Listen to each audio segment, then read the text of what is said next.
Hey y'all, it's Andrea over at Sewspire.com, and today I am here to show you how to sew this awesome little organizer slash caddy. This project is unique because it has a press lock closure and the side handles. To me, it kind of resembles like one of the old time lunch pails. So I think it's super cute. It has a lot of possibilities. The interior does not have pockets in my sample, but you could easily add pockets to that and add functionality to this design with those pockets. You could incorporate pockets across the rear of this project as well. So shall we get started? We're going to begin with the side exterior panels.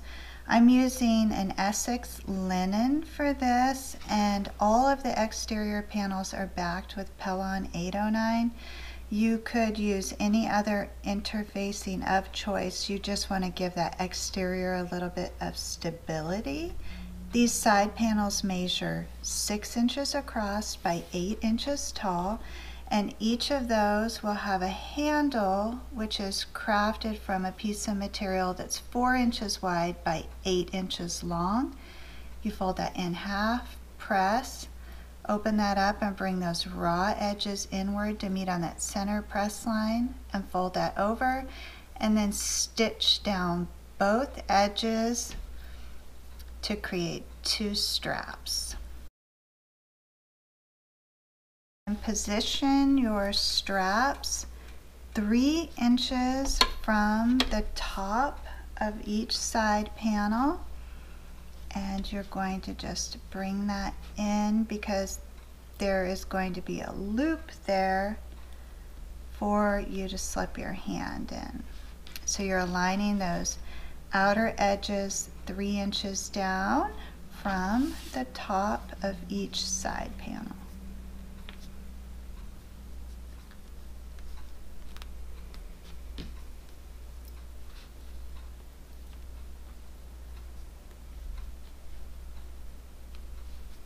And then go ahead and stitch those handles in place.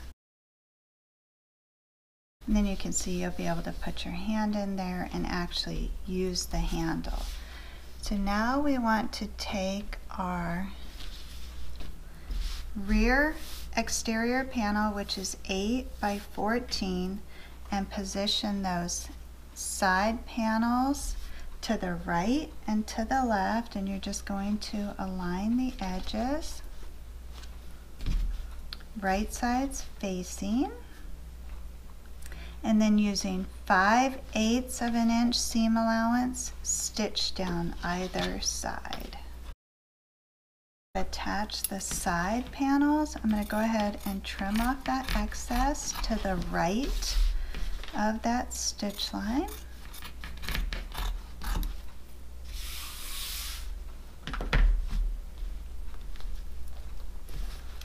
And these side panels have been attached to the exterior rear panel. Set that aside. Now the base panel measures 6 inches by 14 inches, and that front panel is 8 by 14. You're going to position the base panel along that bottom edge and stitch across the base. Same thing, trim up that excess. And now the base has been attached to that front panel. Want to bring back the side panel and turn that front panel over, so I am aligning the base with the base of the side panel, and I want that centered. So if you feel with your fingers, you can tell where the seam for the side panels are. I want you to mark that with a pin. It should be about 5/8 of an inch because that's the seam allowance that you're using. And now what you're going to do is stitch pin to pin using 5/8 of an inch seam allowance to attach that bottom panel. I'm going to trim trim up that excess. And now I want to take the sides of the side panel and align that with the side of the front panel. And I'm going to pin that in place, aligning that top edge first.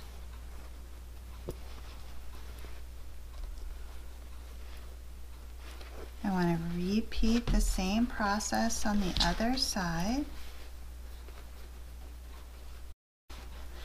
And you can see that the exterior is now a nice rectangular shape.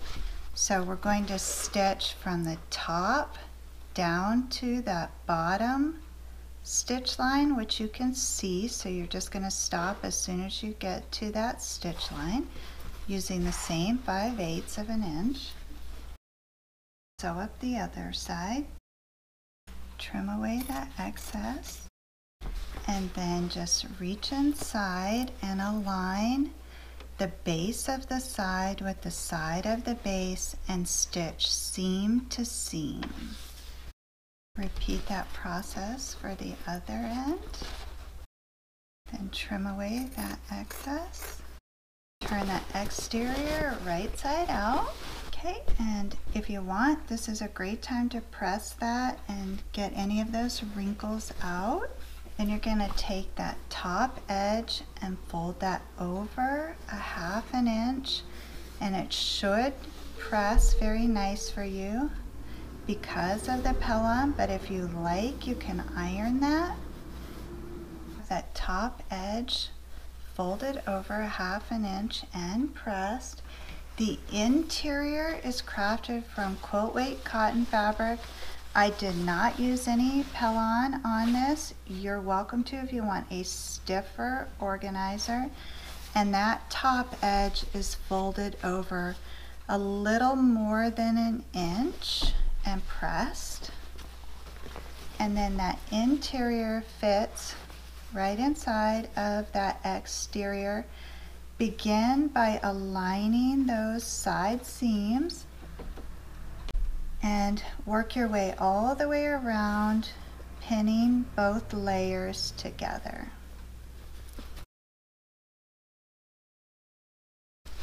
And you can see that interior fits in there beautifully, and just with that one layer of pellon, the organizer stands on its own nicely. Going to set this aside and craft the flap closure, which is crafted from a piece of material that's 13.5 inches wide by 8 inches tall. For my exterior, I took 2 pieces of the linen and then 1 accent strip and patchwork that together to create more detail. Each of these larger panels were 6 inches by 8, and the center accent was 2.5 by 8. The exterior is backed with the pellon. I want to take the interior print and position that right side's facing, and then towards the bottom front of that panel, I'm going to fold it in half and angle those bottom right hand corners. So this angled portion will be the front of your flap, and just a slight angle like that to create more of a rounded flap. Then I'm going to stitch down the sides and around the angle and back up the other side. I'm going to leave this top edge open so I can turn that and press. I'm going to go ahead and trim away that excess and turn the flap right side out and press that nice and flat at the iron. Now the flap is nicely finished there. Go ahead and top stitch all the way around those finished edges with a nice generous 5/8 of an inch top stitch. That's what the flap looks like finished.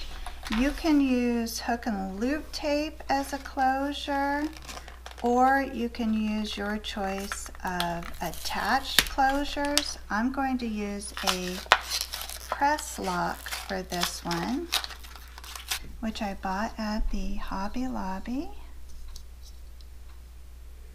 And these are really easy to attach because they're just like brad style. So the actual lock portion will go on the flap. Just want to remove the brad bar and then separate that a little bit so that you can fit that press lock right in the center of that accent panel. I use a Sharpie marker to mark where that brad will go. Then I remove that lock and using the seam ripper, cut through all the layers of the material to create 2 holes so that I can position the press lock back over those holes and then slide the brad through the holes and secure the lock to the flap.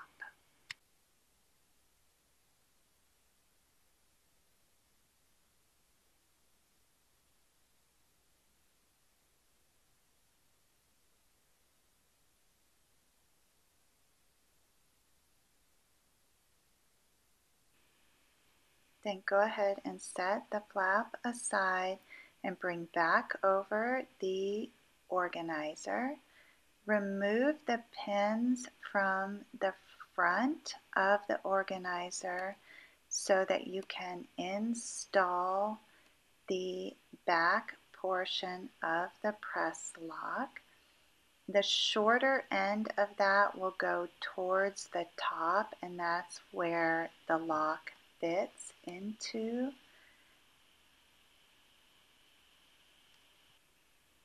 You're going to want to find the center point, mark center, and then measure down 2 inches from the top, and that's where you will install the back plate of the press lock. You're going to want to remove the pins so that you can install that back plate on the exterior only. And these brads are very sharp, so they should poke through the fabric no problem. And then you'll just install the back plate between the interior and the exterior layers so that that is hidden. That slips on there, and then you just fold those brads right over. Then go ahead and repin the interior and the exterior layers.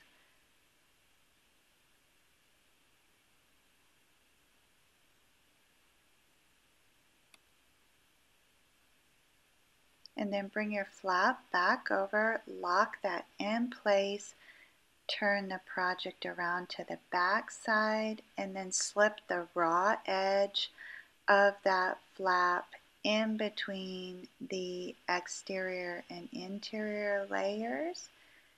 Pin everything in place.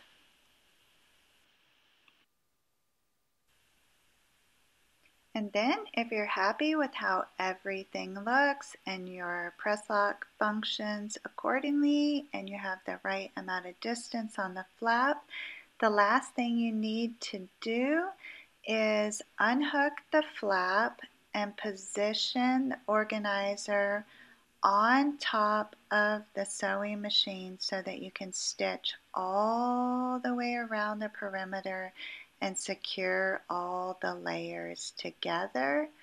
The easiest way to do that is to remove the machine deck and begin at the side panel, and just moving slowly, work your way around, removing the pins as you go.